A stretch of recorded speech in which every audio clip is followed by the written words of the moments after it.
Alright guys, sa mapagpalang araw sa inyong lahat, meron tayong reaction video ni Rob Trip.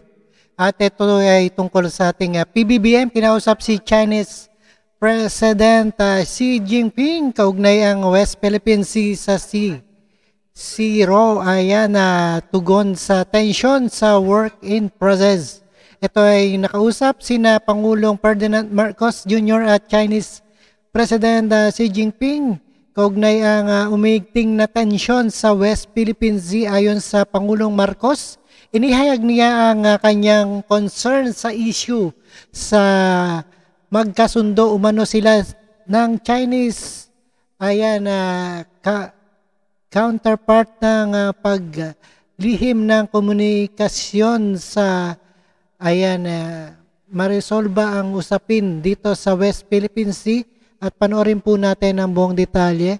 Ayan, pagkatapos ng meeting nila at kinausap ni President Bongbong Marcos. No other further ado, let's do this and watch guys. Nagkausap sina Pangulong Ferdinand Marcos Jr. at Chinese President Xi Jinping sa San Francisco, California bago matapos ang APEC Summit. Ayon sa Pangulo, inihayag niya ang kanyang alalahanin ukol sa bagong mga insidente sa West Philippine Sea, kung saan may naganap na pagbangga ng Chinese Coast Guard sa barko ng Pilipinas habang nasa resupply mission sa Ayungin Shoal. Simply once again voice to him my concern of some of the incidents that were happening between Chinese vessels and Philippine vessels, culminating in an actual collision as we have seen before. Ayon sa Pangulo, may kasunduan sila ng Chinese President na ang problemang kinakaharap sa South China Sea ay hindi inilalarawan ang kabuuang relasyon ng dalawang bansa. That's essentially the message that was sent, that we spoke of each other.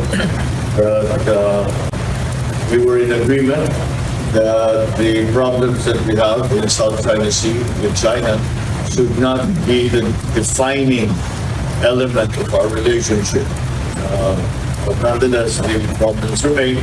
It's something that we will need to continue to communicate to find ways to avoid such incidents. Ayon pa sa Pangulo, malaking bagay na nagkaharap sila ni President Xi at ang lahat naman ay work in progress. We really should view this as a work in progress. It's a process. It is not. There's no one thing that we will do that will solve all the problems. We have to continue to communicate. We have to continue to be candid with one another and to be sincere in our desire to keep the peace. Bernard Daddy, UNTV News. Alright, tempo ang panayam ni President Bongbong Marcos kay Chinese President Xi Jinping at tungkol sa usapin sa West Philippine Sea. At ito ay okay na rin ang ating samahan at sana maging maayos ang lahat. At maraming salamat sa inyong lahat and don't forget to subscribe Rob Trip and peace out. Thank you guys.